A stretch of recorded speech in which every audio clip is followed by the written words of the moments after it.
اليوم باش نعملوا مع بعضنا مقرونة بالسردوك العربي بنينة وتعمل 66 كيف. يلا تبعوني. نعملوا له مساج باش اللحمة تجي طرية ولا ميسكل يترخفوا. بعد نشوشتوه ونصفوه مليح ونحيو الكويس وحده والصدر وحده.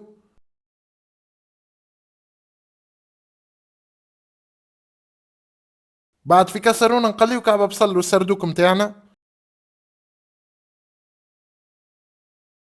نفوحوا 3 مغارف كبار طماطم معجونة، مغرفة كبيرة فلفل أحمر، 150 مليلتر ماء، ونزيدوا مغرفة صغيرة تبلو كروية، ملح، فلفل أكحل، ورقة رند وراس ثوم، ونخليوها تتقلى مليح.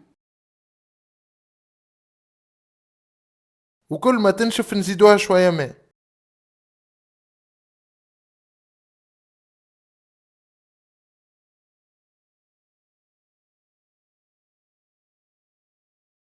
كي قريب يطيب الدجاج نحطوا راس ثوم ونخليوها تطيب.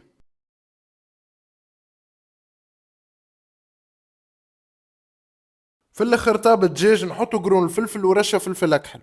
توا نصمتوا المقرونة متاعنا، وانا هوني اخترت سباجيتي نمرو 1 تاع سنة بالكارتاج بنينة وتطيب في 7 دقايق. طابت المقرونة نصبوا فوقها الصوص ونخلطوها مليح. وهكا نكون تحصلنا على مقرونة بالسردوك العربي بنينة وتعمل 66 كيف. وما تنسوش تجربوها، تعطيوني رايكم في كومنتير وشهية طيبة.